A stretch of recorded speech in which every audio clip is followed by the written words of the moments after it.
Waktu dulu SMP mungkin SMA yang ngerasa kenapa sih laki-laki harus dilarang itu jam mainnya, apalagi kalau dalam nongkrongan kan kita biasa kok anak laki-laki sudah disuruh pulang itu.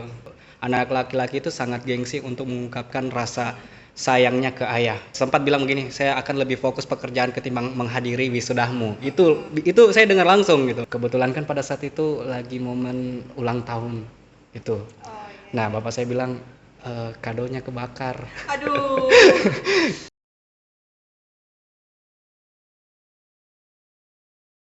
Assalamualaikum warahmatullahi wabarakatuh. Selamat malam, selamat datang di Bisik Bincang Asik bersama Eka Aprilia di sini dan juga bersama teman saya Devri Zainun. Hai Devri. Hai. Jadi kita berdua malam ini mau bahas tentang lebih dekat dengan ayah.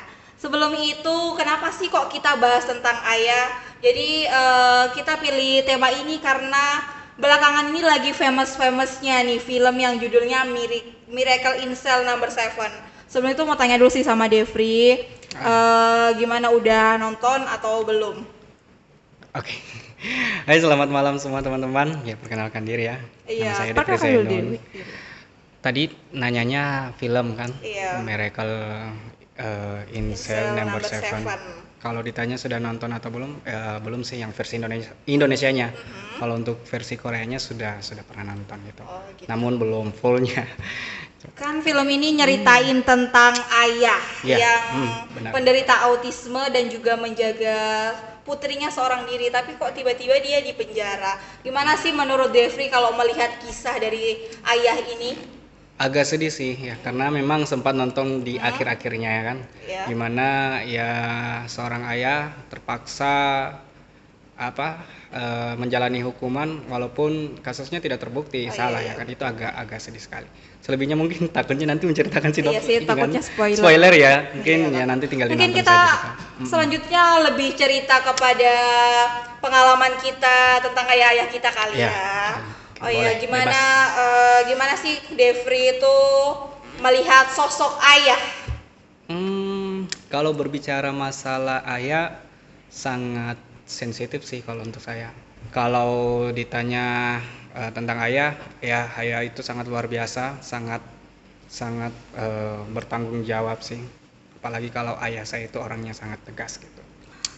Mungkin kita di sini karena kita perempuan dan laki-laki, kita menceritakan nih sosok ayah menurut Iya. anak laki-laki dan juga anak perempuan. Mungkin juga aku mau sedikit cerita kalau mungkin walaupun saya tidak terlalu dekat sama ayah, tapi tetap ayah itu adalah sosok yang sangat-sangat bertanggung jawab sih bagi kehidupanku. Jadi kalau tadi Devri bilang kalau ayahnya tuh tegas dan juga gimana di Yang bertanggung ya jawab ya bertanggung kan, jawab bertanggung gitu. jawab. Gimana sih bukti dari tegasnya seorang ayahnya Devri Ya. itu? Salah satu bukti ketegasan orang tua saya, khususnya ayah saya, ngatur jam main sih. Itu. Kalau teman-teman, kalau biasa kan kalau kita nongkrongan itu jam 10 itu sudah harus sampai di rumah, jam 10 malam. Jadi selama ini yang diatur-atur jam mainnya nggak cuma anak-anak Iya, cewek ya, gitu, ternyata anak-anak memang. cowok juga diatur. Kan ayah Devri tegas nih, Ya, maksudnya mempengaruhi nggak kepada sikap Devri dan juga kebiasaan? Sangat-sangat.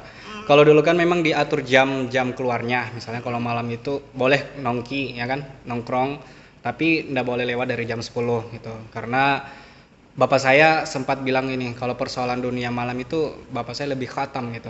Artinya dia tahu kalau dunia malam itu seperti apa. Ya takutnya nanti kenapa-kenapa untuk sayanya secara pribadi. Waktu dulu SMP mungkin SMA yang ngerasa kenapa sih laki-laki harus dilarang itu jam mainnya, apalagi kalau dalam nongkrongan kan kita biasa kok anak laki-laki sudah disuruh pulang gitu. Nanti sudah menjadi dewasa saya ngerasa ya ternyata memang keluar di jam 10 ke atas itu ya tidak ada manfaat apa-apa gitu kan, sama saja. Jadi kayaknya kita sudah terbiasa yang seperti itu, untuk apa keluar malam-malam, tengah malam.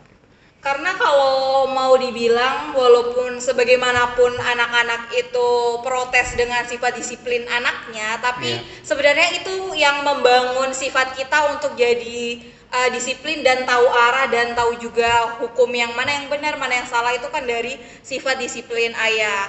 Mungkin kalau ibu kan lebih kepada mengajar kepada yang menasehati atau apa. Tapi kan kalau kita kadang-kadang kalau dinasehati ya udahlah, masuk telinga kanan keluar telinga kiri. Tapi kalau ayah kan dimana dia lebih disiplin, jadi kita ya mau nggak mau harus ngikutin apapun yang jadi aturan seorang ayah. Iya, harus. Terus kalau tentang kedekatan nih, Devri salah satu anak yang dekat sama ayah atau enggak?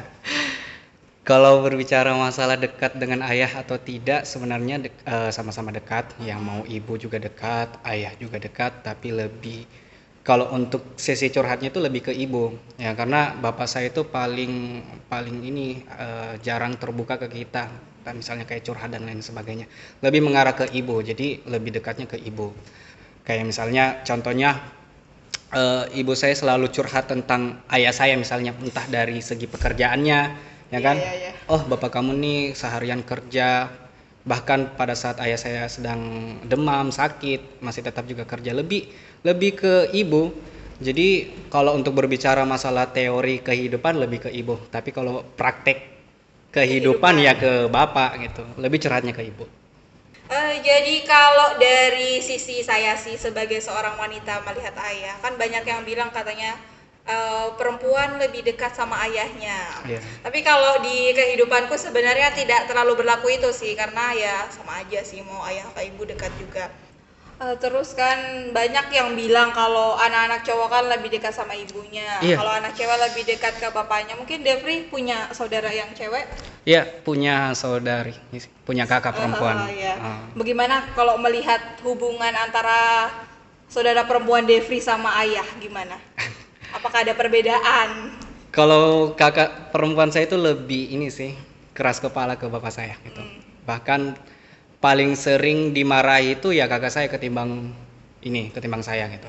Nggak tahu, memang kakak saya orang yang sangat ini, kalau istilahnya lebih kokoh dalam arti kayak misalnya dikasih aturan dia tetap langgar gitu. Ya kalau kita kan di rumah itu dibatasi jam keluar, kalau kakak saya itu tidak peduli gitu. Paling sudah siap mental dia, sudah ya dipukul, dimarahi, sudah terbiasa gitu. Sama sih ceritanya kayak saya. Iya sama persis.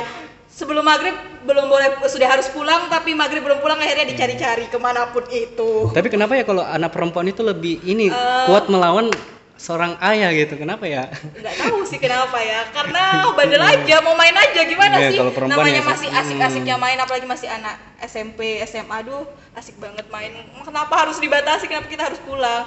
Kan kalau biasanya kita lebih, kalau anak-anak cewek itu pokoknya maghrib harus pulang, kalau kalian kayak maghrib masih ada jam 10, jam 10, jam 9, kita maghrib pokoknya harus di rumah. Terus ngomong-ngomong kan ada kata-kata di mana ayah itu adalah sosok yang kuat. Gimana menurut Devri dengan kata-kata ayah adalah sosok yang kuat? Apakah itu relate sama apa yang Devri lihat dari sosok ayah? Memang sih kalau berbicara masalah ayah itu memang kuat sih. Kalau berbicara masalah kuat ya mungkin kuat fisik ya kan. Tapi kalau masalah mental ya mungkin akan luluh. Kayak misalnya gini, kakak saya kan paling bandel nih dengan bapak saya gitu. Waktu itu bapak saya itu paling jarang memperlihatkan kesedihannya. Ya paling jarang, apalagi dengan di hadapan anak-anaknya kan. Ya. Bapak-bapak memang begitu sih. Iya kan? Ya, betul sih, betul. Nah kebetulan kakak saya ini mau wisuda.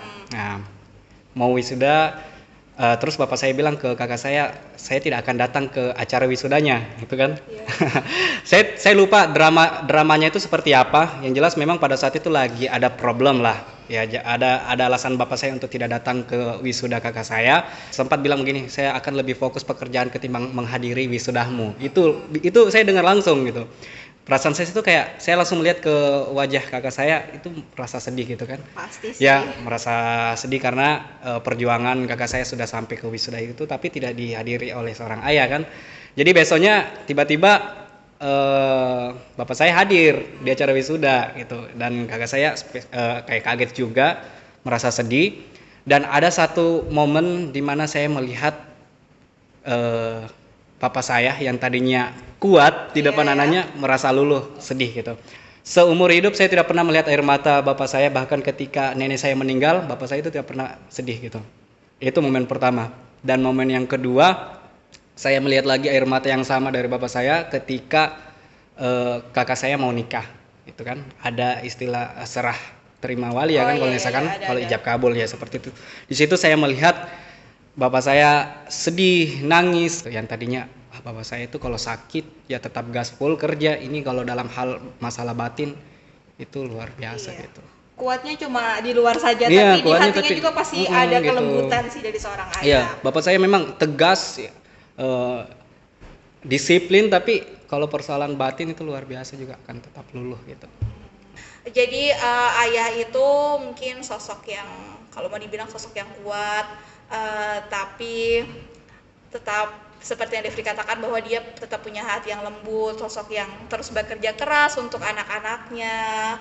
Terus ayah itu walaupun dia sesusah apapun, dia tuh jarang suruh anaknya apapun, kalau yang bisa dia lakukan sendiri pokoknya dia lakukan sendiri. Itu sih juga yang saya lihat juga dari sosok ayahku juga ya, kayak dia selalu apa-apa diam-diam, kayak enggak pernah marahin anaknya. Bahkan kita tuh sebenarnya jarang sih dilarang-larang sama bapakku tuh, kayak jarang. Pokoknya itu, ya. Apapun itu yang penting kamu bertanggung jawab, tapi itu pasti dia lebih kepada perilakunya, kayak anaknya nggak pulang langsung dicari, langsung gitu dicari aja.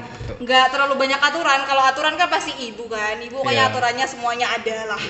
Tapi kalau ibu biasanya itu selalu memanipulasi seorang ayah, kayak misalnya gini, kita kan keluar malam nih, tanpa pengetahuan ayah misalnya, Pak, kalau kita minta izin ke ayah otomatis kan dilarang gitu.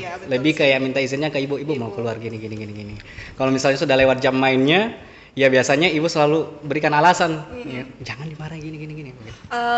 Lalu kan ayah-ayah itu kan biasa kayak Devri tadi bilang, tiba-tiba ayahnya nggak mau datang ke wisudanya kakaknya. Wisuda kakak. Tentang sosok ayah kan biasa ayah-ayah itu banyak yang lebih fokus pada kerjanya nih.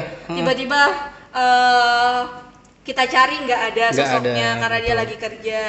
Kalau menurut Devri gimana? Maksudnya pantas nggak seorang anak protes kalau tiba-tiba dia bilang, kenapa ayah nggak pernah ada? Kenapa ayah kerja terus gitu? Iya. Di bawah 10 tahun mungkin selalu menanyakan ayah kemana sih gitu, pekerjaan apa sih ayah, sampai kayak misalnya momen keluarga ayah tidak ada, ya mungkin itu tepat sih kalau kita menanyakan ayah kan, apalagi misalnya lebih pilih fokus ke pekerjaan ketimbang keluarga. Mungkin saya tidak terlalu mempermasalahkan itu karena saya tahu mungkin fokus ayah saya dalam bekerja ya kita kan tahu gitu kan. Jadi kan kalau mau dilihat dari sosok ayah, banyaklah yang bisa diambil, yang bisa dicontoh sebagai seorang laki-laki. Apa sih sifat yang mau Devri contoh dari seorang ayah? Karena ayah saya orangnya sangat disiplin, tanggung jawab, dan keras.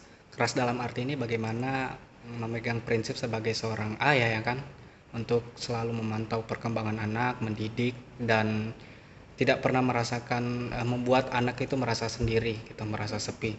Semenjak kuliah sambil kerja, orang tua saya juga tidak terlalu banyak penekanan sih, cuman dikasih pesan-pesan saja dari ayah saya, kamu enggak apa-apa kerja ya, cari ini bantu-bantu untuk uang jajan kan, tapi tetap lebih diprioritaskan kuliahnya ketimbang kerja. Harus mengikuti aturan rumah. Kalau sekarang mungkin lebih diberikan ruang untuk sambil kerja. Jadi sikap dan sifat itu yang mungkin bisa saya lakukan ketika saya menjadi seorang sosok ayah juga. Lalu nasihat apa sih yang biasa diberikan seorang ayah? Mending kamu kuliah saja dulu, fokus. Soal pekerjaan, soal percintaan itu disampingkan dulu. Yang penting kuliahnya selesai, terserah kamu mau milih apa, mau melanjutkan karir atau melanjutkan studi lagi, ya penting selesaikan dulu. Apa sih yang ingin diucapkan untuk ayah? Aduh.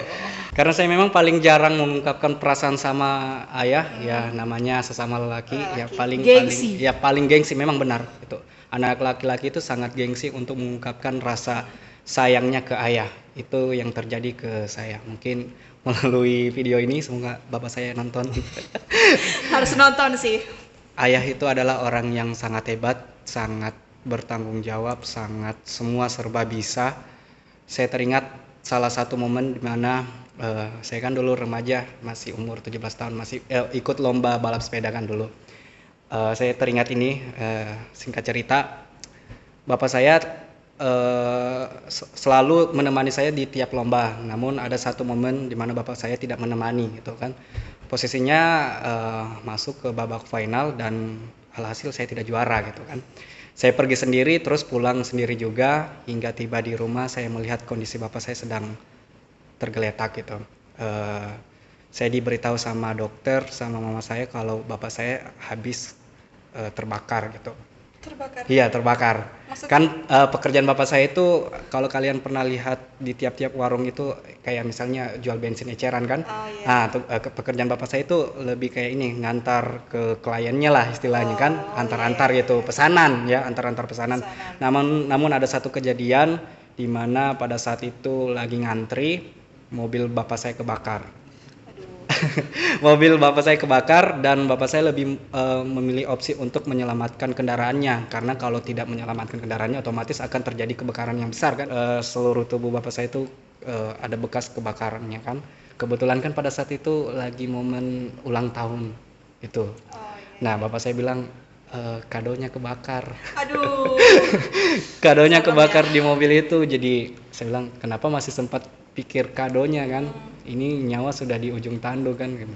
Ya yang penting bapak selamat sih. Jadi ya luar biasa untuk dari bapak, tanggung jawab dan terhadap keluarganya, di mana dia di samping menjadi seorang suami untuk istri, dia juga menjadi seorang ayah untuk anak-anaknya. Seorang ayah itu paling sering menutupi kesedihannya, kesakitannya, kesulitannya. Apalagi yang setahu saya ya kan, kalau seorang ayah itu tanggung jawabnya sangat besar terhadap keluarganya.